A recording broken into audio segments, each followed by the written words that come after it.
developed the last minute jitters on his wedding day, and he wanted to back out. Just a couple of hours before the ceremony, he got an idea. A man hurrying to a nearby town, he entered a house. He faked a robbery and left a trail for clues. Amen. He went into the owner's house and looked, amen, and got the stuff. Later, he made his way to the church, amen, and made his way to the wedding that was scheduled. For minutes later, police rushed into the wedding ceremony, arrest a man, and charge him with attempted robbery. Amen. He did whatever he could to get out of his commitment. Ain't that something like us today? Lord help me. We'll do whatever we could, amen, to get out of what we promised the Lord. My back, my knee, my back, my knee hurt too. But yet I'm still committed. Slap your neighbor, high five, and shout committed. Oh, I wish I had a praying church. I wish Judah Temple would have showed up this morning. Somebody shout committed. Come to let you know, half-hearted Christians, amen, are faint-hearted Christians, and they never learn to conquer the giants in their life. God don't need no coward soldiers. God don't need no half-hearted, amen, Christians, especially in this day where the saints of old come hell or high water, they made their way to the house of the Lord. Somebody say, God don't need no half-hearted Christians. God don't need no faint-hearted Christians, because they never learned to conquer the giants in their life.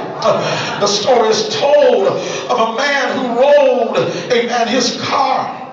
Amen. And his car was being towed to a repair shop. Amen. When they arrived at the repair shop, the tow truck driver told him, I didn't think we were going to make it up that big hill. The man replied, I didn't either. That's why I kept my foot on the brake. Isn't that something? That's what we do. We're driving forward, but we got our foot on the brake all the way. Somebody tap your neighbor and say, take your foot off the brake. Take your foot off the brake. Some of y'all want God to use in a mighty way. I'm going to take the privilege as your pastor and tell you, take your foot off the brake. Some of y'all destined for ministry. Some of y'all, God gonna do something for you. I keep on telling you, you can't escape. You're marked. You're marked. Tap your neighbor and say, you're marked. I feel like preaching in this house. I done forgot all about it. I'm tired. You're marked. You're destined for greatness. Somebody say, go forward. Go forward. Somebody shout, give me my mountain. Amen. Give me my mountain. Saints of God, we have to understand, amen, the Bible teaches us a double-minded man is unstable in all his ways. Let not that man think that he shall receive anything from God. There's no, amen, there's only one way to stand up against the devil, amen, and the hordes of Satan. Amen. You got to totally surrender to Jesus Christ. Where the saints at that will totally surrender, just like Caleb. Caleb said, I wholly, W-H-O-L-L-Y, follow the Lord. Saints of God, the only way that we can stand against the wiles of the devil and the attack of the enemy, amen, that's submitting to God. 99.5 just won't do. Tell them it won't do. It won't do. Oh, why don't y'all help me preach? Y'all want to have lazy church. Tap your neighbor and say it just won't do. Jesus demands total surrenderance. Matthew chapter 16 verse 24, then said Jesus unto his disciples, if any man will come after me, let him deny himself, take up his cross and follow me. Jesus calls us to follow him with a similar kind of commitment and courage, willing to risk all for his sake. Is there anybody that's willing to give up all? Let me say that again. Is there anybody in here that's willing to give up all? I'll give up all. Somebody shout all. Just show me the way. Take me by my hand and lead me on. Saints of God, Jesus calls us to follow him with a similar kind of commitment and courage, willing to risk all for his sake.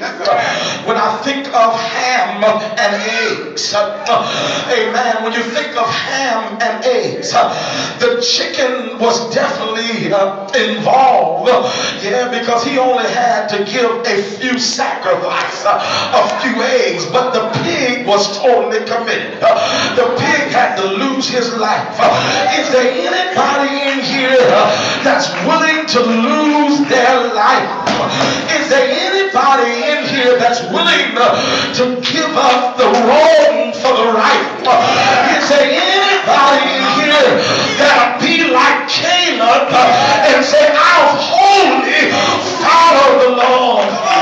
I come to let you know the man who kneels before God can stand before anything and anybody. I'll show you a powerful man. I'll show you a powerful woman. Amen. One that kneels before God. Don't make you weak because you pray. I see some powerful people because they learn theology.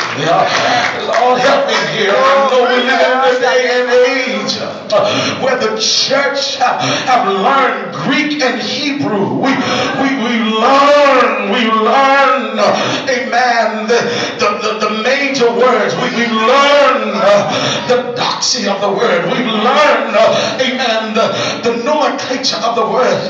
But how many of y'all know we got to go back to our knees? A man that kneels before God can stand before anybody and anything. When I deal with a man called D.L. Moody, he was saved at the age of 18 years old.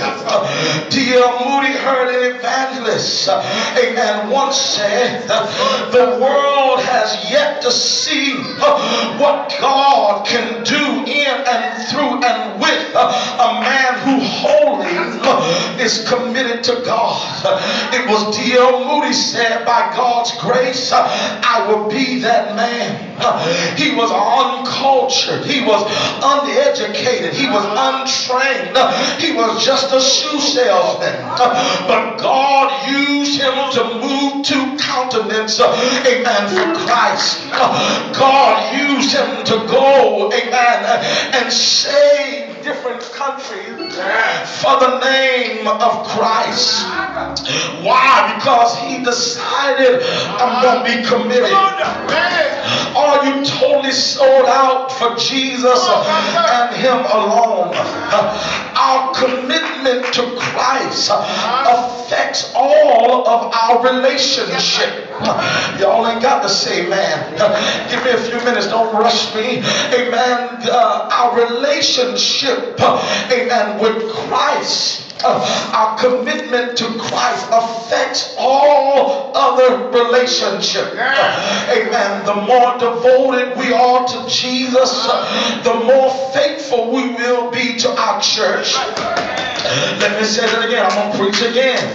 The more we're devoted to Jesus Christ, the more faithful we will be to our church. You'll be to your family, and you will be to your friends. Amen. If you devoted to Jesus Christ, pastor ain't got to beg you to come to church. Pastor ain't got to beg you to pay your tithes. Lord, help me in this house. Amen. If you're devoted to Jesus Christ, I'll see you in prayer. Lord, help me in here. All Jesus wants from you is total commitment. Everything less will keep you from reaching your Canaan victory. My God. ourselves in this place. Saints of God, we got to learn how to do what James 4:8 tells us. Draw nigh to God and he will draw nigh to you. Cleanse your hands, ye sinners, and purify your heart, ye double-minded. Let's get back to Caleb. Caleb was totally committed to Jesus Christ, to follow